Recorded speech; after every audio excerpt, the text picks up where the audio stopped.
Good morning, guys. So we are moving to a new refugee camp in Kenya. So that's where I put us today. One second, I can never seem to move this. Here we go. We are almost finished with the book. I hope you're enjoying it. I know I am loving it. So chapter 14, Southern Sudan 2009. Remember, we are a few years ahead now. For 3 days, the air around Naya's home was filled with the sound of the drill.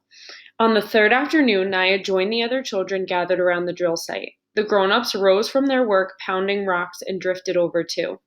The workers seemed excited. They were moving quickly as their leader called out orders. Then, whoosh! A spray of water shot high into the air.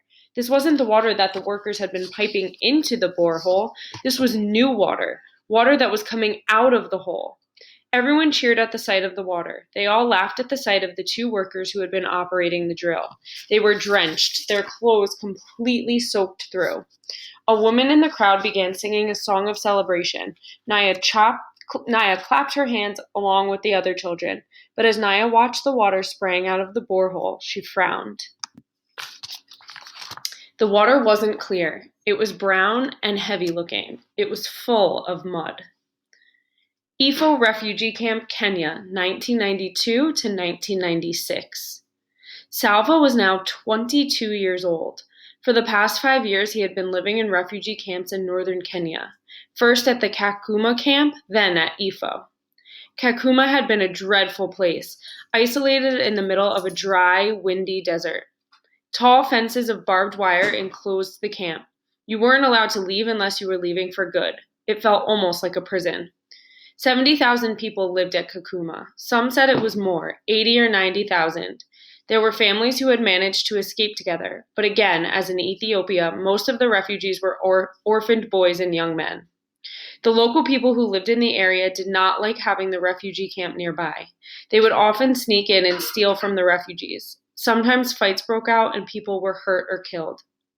After 2 years of misery at Kakuma, Salva decided to leave the camp. He had heard of another refugee camp, far to the south and west, where he hoped things would be better. Once again, Salva and a few other young men walked for months. But when they reached the camp at Ifo, they found that things were no different than at Kakuma. Everyone was always hungry, and there was never enough food. Many were sick or had gotten injured during their long, terrible journeys to reach the camp. The few medical volunteers could not care for everyone who needed help. Salva felt fortunate that at least he was in good health.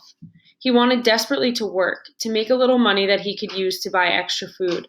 He even dreamed of saving some money so that one day he could leave the camp and continue his education somehow. But there was no work. There was nothing to do but wait. Wait for the next meal, for news of the world outside the camp. The days were long and empty. They stretched into weeks, then months, then years. It was hard to keep hope alive when there was so little to feed it. Michael was an aid worker from a country called Ireland. Salva had met a lot of aid workers. They came and went, staying at the camp for several weeks or at most a few months. The aid workers came from many different countries, but they usually spoke English to each other. Few of the refugees spoke English, so communication with the aid workers was often difficult. But after so many years in the camps, Salva could understand a little English. He even tried to speak it once in a while, and Michael almost always seemed to understand what Salva was trying to say. One day after the morning meal, Michael spoke to Salva. "You seem interested in learning English," he said. "How'd you like to read?" The lessons began that very day. Michael wrote down 3 letters on a small scrap of paper. A, B, C, he said, handing the scrap to Salva. A, B, C, Salva repeated. The whole rest of the day, Salva went around saying A, B, C, mostly to himself, but sometimes aloud in a quiet voice. He looked at the paper 100 times and practiced drawing the letters in the dirt with a stick, over and over again. Salva remembered learning to read Arabic when he was young. The Arabic alphabet had 28 letters, the English only 26. In English, the letters stayed separate from each other, so it was easy to tell them apart. In Arabic words, the letters were always joined, and a letter might look different depending on what came before it. "Sure, you're doing lovely," Michael said the day Salva learned to write his own name. "You learn fast because you work so hard." Salva did not say what he was thinking, that he was working hard because he wanted to learn to read English before Michael left the camp. Salva did not know if any of the other aid workers would take the time to teach him. But once in a while, it's good to take a break from work. Let's do something a wee bit different for a change. I'm thinking you'll be good at this. You're a tall lad. So Salva learned two things from Michael: how to read and how to play volleyball. A rumor was spreading through the camp. It began as a whisper, but soon Salva felt as if it were a roar in his ears. He could think of nothing else. America, the United States. The rumor was that about 3,000 boys and young men from the refugee camps would be chosen to go live in America. Salva couldn't believe it. How could it be true? How would they get there? Where would they live? Surely it was impossible. But as the days went by, the aid workers confirmed the news. It was all anyone could talk about. They only want healthy people. If you are sick, you won't be chosen. They won't take you if you have ever been a soldier with the rebels. Only orphans are being chosen. If you have any family left, you have to stay here. Weeks passed, then months. One day a notice was posted at the camp's administration tent. It was a list of names. If your name was on the list, it meant you had made it to the next step, the interview. After the interview, you might go to America.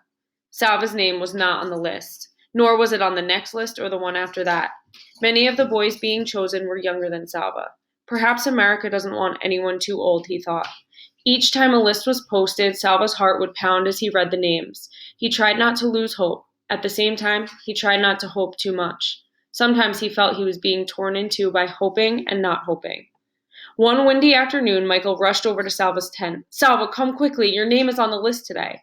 Salva leapt to his feet and was running even before his friend had finished speaking.